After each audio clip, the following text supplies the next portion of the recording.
to start a new topic, CI, that is compound interest. इसके पहले हमने percentage SI बताया था। अगर आपने वो वीडियो नहीं देखा तो ज़रूर देख लें। आज का टॉपिक है कंपाउंड इंटरेस्ट। कंपाउंड इंटरेस्ट का हिंदी होता है चक्रवृद्धि ब्याज। चक्रवृद्धि ब्याज। तो इसके पहले हमने साधारण ब्याज बताया था, दैट इज सिंपल इंटरेस्ट। उसमें कुछ टर्म्स बताए थे, वो टर्म मैं इसमें भी बता देता हूँ। जैसे पहला टर्म बताया था प्रिंसिपल। प्रिंसिपल क्या था? उसे हिंदी में मूलधन कहते हैं। मतलब जो धन हम किसी व्यक्ति को उधार देते हैं या किसी से उधार लेते हैं, इसे हम जनरली P से डिनोट करते हैं। दूसरा आपको बताया था रेट। रेट जो हमेशा परसेंट में होता था। रेट का हिंदी दर होता है, तो दर को हमेशा R से डिनोट करते हैं। तीसरा हमने बताया था टाइम। टाइम जो है उसको समय कहते हैं, इसे T से डिनोट करते हैं और ये हमेशा ईयर्स में होता है, ये परसेंट में होता है और ये रुपीज में होता है।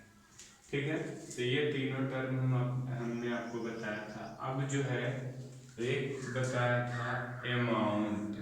अमाउंट का हिंदी बताया था मिश्र धन। इसे जनरली हम A से डिनोट करते हैं और ये भी किस में होता है? रुपीज में होता है। तो CI पढ़ने के लिए सबसे पहले हम एक फार्मूला पढ़ेंगे मेन, जो होता है A is equal to P into 1 plus R/100 का पावर T। ये जो है आपका मेन फार्मूला है किसका? अमाउंट का। अगर P दिया रहेगा, R दिया रहेगा, T दिया रहेगा तो आप A निकाल लोगे। अब हमें मान लीजिए क्वेश्चन में पूछेगा CI, तो जब आपके पास A निकल गया तो A में से P को अगर घटा देते हैं तो आपका क्या निकल जाएगा? CI निकल जाएगा। अब इस पे हम कुछ क्वेश्चन देते हैं, यही मेन फार्मूला है। तो पहला क्वेश्चन मान लिया जाए, मैं आपको देता हूँ फाइंड CI एंड अमाउंट। मतलब मिश्र धन और चक्रवृद्धि ब्याज निकालें। तब आप लोग कैसे निकालेंगे? दिया रहेगा क्या? P दिया रहेगा, मान लीजिए 10,000। R दिया हुआ है 10%, T दिया हुआ है 2 years। अब आपको निकालना है, तो इसके लिए सबसे पहले हमारे पास क्या होना चाहिए? फार्मूला होना चाहिए। फार्मूला हमें पता होना चाहिए। फार्मूला हमने क्या बताया था? A is equal to P into 1 plus R/100 का पावर T। अब बताइए P कितना दिया हुआ है? 10,000। सबका वैल्यू पुट करेंगे। 1 प्लस R है 10/100। T कितना दिया हुआ है? 2। अब हम इसको काट सकते हैं। यहाँ देखिए तो क्या बच गया आपके पास? आपके पास बच गया 1 प्लस 1/10 और उसका पावर 2।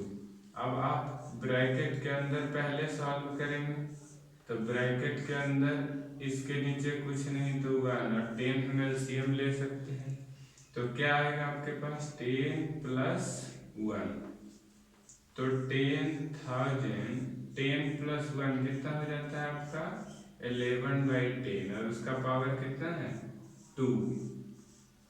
तो 11/10 अगर 2 पावर है तो इसको हम 2 बार लिख के मल्टीप्लाई कर सकते हैं। अब इसको कट करेंगे, 0 0 0 0। अब क्या बच गया? तीनों को मल्टीप्लाई, तो आपका आ जाएगा मल्टीप्लाई करने के बाद 12,100 रुपये। ये क्या आ गया आपका? A आ गया। क्या आ गया? ए आ गया जब 12,100, तो आपको क्वेश्चन में क्या पूछा था, सी आई, तो सी आई क्या होता है, ए माइनस पी। आपका आ गया 12,100 और माइनस पी देखिए दिया हुआ है कितना, 10,000, तो आपको घटाने के बाद आ जाएगा 2100 रुपये। आंसर अमाउंट इतना निकल गया और वो इतना निकल गया। अब आप लोग को एक क्वेश्चन में बनाने के लिए दे रहा हूं, 2 क्वेश्चन दे रहा हूं, आप लोग घर में बैठ के बना सकते हैं। कैसे बना सकते हैं, यही क्वेश्चन रहेगा। पहला मैं देता हूं, P is equal to 5,000, R is equal to 10% and T is equal to 2 years। दूसरा क्वेश्चन देता हूं, P is equal to 20,000, R is equal to 20% and T is equal to 2 years। आप लोग को ये होमवर्क रहा, ठीक है। अब मैं इसमें कुछ स्पेशल बताता हूँ। ये तो था कि आपका जो ब्याज है यानी जो इंटरेस्ट है वो ईयरली, कभी कभी क्या होता है जो इंटरेस्ट होता है वो बोल देगा हाफ ईयरली, हाफ ईयरली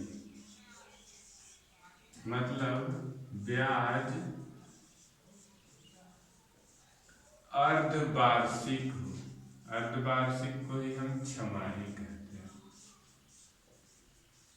तो फिर क्या हो जाएगा, तो कुछ नहीं है, सब सेम ही फार्मूला लगाएंगे, बस क्या करना है, आपका जो रेट नया निकलेगा उसको क्या कर देना है, 2 से भाग दे देना है, नया रेट आ जाएगा। एंड टाइम में क्या करना है, 2 से मल्टीप्लाई कर देना है, तो टाइम क्या आ जाएगा, दुगना हो जाएगा। बाकी फार्मूला वही बनाना है, A is equal to P into 1 plus R by 100 का पावर टी, ठीक है। जैसे मैं आप लोग को बता देता हूँ, एक एग्जाम्पल देके, जैसे क्वेश्चन रहेगा find C I and amount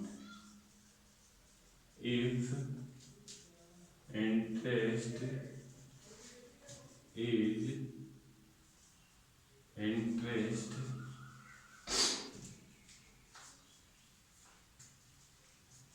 deposit half yearly, मतलब सी आई और अमाउंट का मिश्रण होता है, निकालें जब ब्याज अर्धवार्षिक हो। तो देखिए क्वेश्चन दे रहा हूँ, मान लीजिए P इज इक्वल टू रहे 10,000, R इज इक्वल टू रहे 20% and T is equal to रहे 1 year। तो आप कैसे बनाओगे, सबसे पहले नया P सेम रह जाएगा, R को हमने क्या बोला था कि R नया R निकालने के लिए क्या करेंगे, R को 2 से भाग दे देंगे, मतलब 20/2 यानी कितना आ गया 10%। नया टाइम कैसे निकालेंगे, तो जितना टाइम दिया हुआ है उसको 2 से गुना कर देना, तो 1 दिया हुआ है यानी 2 ईयर टाइम निकल गया। अब वही सेम फार्मूला लगाएंगे, A is equal to P into 1 plus R by 100 का पावर टी। पी आ गया आपका 10,000 दिया है, 1 प्लस आर कितना निकल गया नया वाला 10/100 और टी कितना निकल गया 2। अब आप इसको सॉल्व कर सकते हैं, 0 से 0 कट गए, इधर आया 10,000 इंटू ये एलसीएम लेके 11/10 इंटू 11/10, 0 से 0 काटेंगे, 0 से 0 काटेंगे, इसको जब मल्टीप्लाई करेंगे तो कितना आएगा 1 to 1/2। फिर उसी तरह आप लोग सी आई निकाल सकते हैं, ये आपका क्या निकल गया अमाउंट, सी आई क्या निकाल सकते हैं आप लोग, ए माइनस पी, ये है इतना और पी है 10,000। कितना निकल गए? 2100। समझ में आया आप लोग आसानी से? तो इस तरह से और भी नया नया मैथमेटिक्स हम लोग नए नए टॉपिक पे बताएंगे। आप इस चैनल को सब्सक्राइब करें।